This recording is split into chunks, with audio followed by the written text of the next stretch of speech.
What's up, YouTube world? It's Ryan from Ride in Style. And yes, just as I did in my last video, testing out the Wired Freedom, did a top speed test, some impressions. I'm gonna do the same thing today as like a part 2 with the Wired Cruiser. So I'm gonna run it through a top speed, see what it is with the throttle only, see what it is with pedal assist. To be fair, I'm doing this all on the same day, so I am essentially the same weight. Weather conditions are the same. Everything's pretty much exactly the same. Let's see how it turns out. I feel like I owe you a real approach. So I'm trying to be a pessimist, trying to find some flaws. There's always going to be flaws. There's always going to be some kinks that need to be worked out. And I'd be worried if like there was nothing because that means that there's probably some major flaws all going to happen at some point down the road all at the same time. So it's kind of good that there are little things to tweak along the way. I would rather have that than nothing initially, and then after a few hundred miles or whatever, all of a sudden the noises and the cracks and the creaks and everything starts adding up. So right now on this wireless cruiser, I will say the color again, it stands out. It's a very good bike. I love the size, and this frame, like I said, the way it's set up currently is small for me. It's perfect for my wife, but it's small for me. But that just shows that if you are a smaller rider, please do yourself a favor and do not get the Freedom. I'm being very serious with you. It's a large bike. It's a lot larger than it portrays online. And it's not until it's in front of you and you're trying to push it, into your garage or trying to move it that you realize exactly how heavy it is, especially, with this dual battery setup. One thing I'll notice offhand is, if you saw my last video about the Freedom, I heard a lot more like knocking, and I thought it was the rear rack battery, but this one here has the exact same rear rack battery, and I do not hear any knocking. So I'm wondering if it might actually be the rear suspension bottoming out. I do hear the fender. That's the front fender that I'll have to loosen. That's kind of that sound there. But all right, I'm gonna do a top speed test here. Throttle only. I'm keeping in pedal assist 1, but it doesn't matter because the throttle's at 100%. So here I'm going, throttle only. I'm already at like 25. I'm at 30.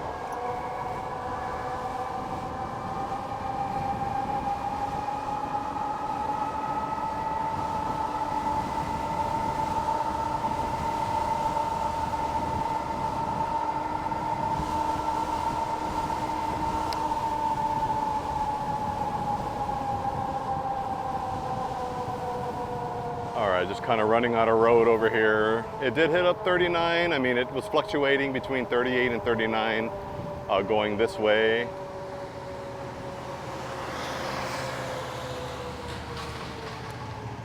Like I said, every time I turn this corner and I go the other way, I am essentially going into the wind. So just gonna keep that in mind.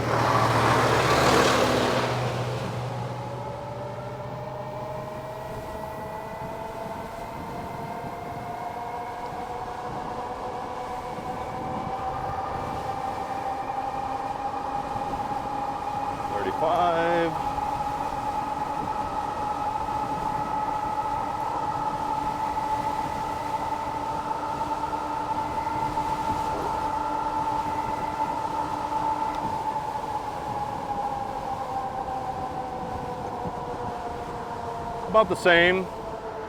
Sorry for the wind, guys. It's about the same, kind of stalled at that 38 mile per hour mark, which isn't bad. Okay, let's take a look here. Going up to pedal assist 5, and I'm gonna actually pedal to see what I can get this up to. So it does take about a full revolution for the pedal assist to kick in from a dead stop. All right, here we go, 30. Let's go legs. 35.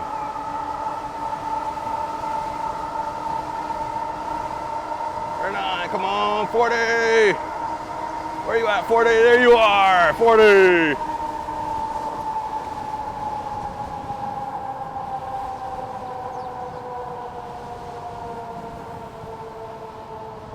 All right, so with the pedal assist in level 5, that's basically 100% help from the motor, but with that 52 tooth crank, you really feel it.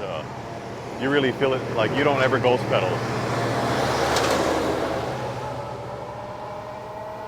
Here we go into the wind.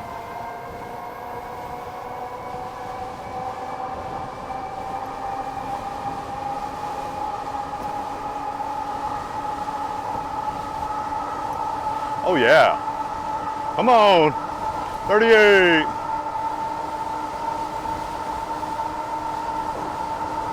39.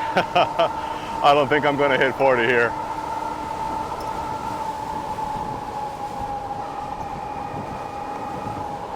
Oh, so much fun though.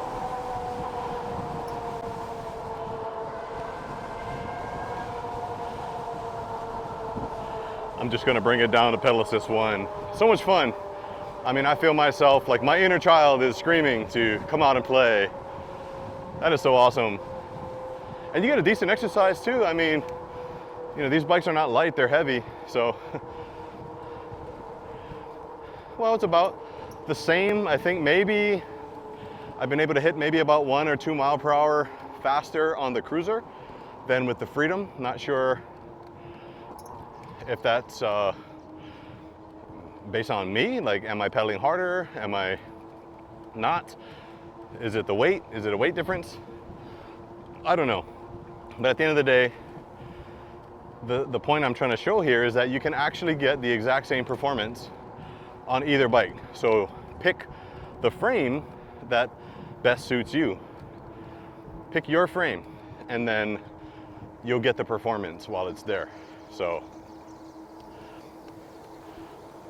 the step-through option is very convenient. And another thing I realized too, like with the Freedom, a lot of times I have to kick my leg around when I'm getting off the bike. Dismounting, I have to take like a wider step out with my plant foot and basically take a higher swing of my other leg to bring it over, because I ride with my seat pretty high, but also that rear rack is long, and it's longer than we can account for. So sometimes it's like, I think I cleared it, but as soon as I start to lower my foot, it's like, nope, still on the rack. And then that causes that, you know, hopping and basically losing control. So, but this bike, oh my gosh, you know what? I almost feel, it just feels amazing to have all these different options. I mean, I talked a little bit about having the dual motors on my Road Warrior Elite. Furious makes a wonderful bike as well. And I'm all about supporting and recommending tried and true brands. And I can only speak for the ones that I've actually had. And you know, there's some factors to consider, like budget and frame, like what you want to be seen on, what fits your body, and also where you're going to be riding too plays a factor on what kind of bike to get. So if you're someone who's going to be, you know, riding on more road like this, a bike like this is perfect. And it even has some off-road capability as well. So you're not very limited per se. But I feel if I had to make any type of recommendations, would I recommend this bike to my own family? Yes, I would. Without a doubt, I would definitely recommend this bike to my own parents and say, this is a good investment. And I feel like I'm not like, what am I trying to say? I'm not trying to say, oh, I'm only sold on the Wired brand and I'm Wired this, Wired that. You know what? If it's a good brand, I'm all about it. I'm recommending the brand not just only on the product, but there's so many other factors. Customer service, they've fixed a lot of issues that were brought up on older models. And you know, if there's an issue with the current model, they're quick to send out any type of like replacement items or recommend fixes. From what I understand, they will stay on the phone with you until your issue is resolved. I mean, they could easily just not answer. But it's a great, the brand has been around for a little while, you know, so it's not like a brand new company. Okay, so there's that. Also, the product is great. I've heard some people actually getting their bikes insured. So if that's something that you think would be a good idea and that's something you'd probably end up doing, you can probably get it insured against damage or theft. I don't have my bikes insured. But anyway, overall, now I'm just kind of vlogging as I ride because I'm realizing, you know, the overall true value of having a bike like this, especially with this frame. I think it'll reach to a more wide range of riders, potential customers, because there's not that, you know, as many limitations as the Freedom, with being such a robust, taller frame, if you ask me. So what would I buy? If I was buying a bike for myself, it would be the Freedom. I would just stick with that based on my rider size. But anyone else? Yeah, definitely the Cruiser. One of each if you can, so you can decide for yourself. But that's today's ride, today's little vlogging ride. I hope you enjoyed it. All right, guys. Well, that pretty much sums up my bike ride. Let me know what you think in the comments below. Are you an owner of any of these bikes that we've tested? Do you like it? Leave some feedback. Also, leave a thumbs up on the video if you feel like I did a pretty good job showing some top speed and other info. Again, I do want to thank you all for watching this short video. This is Ryan, Riding in Style. Yeah.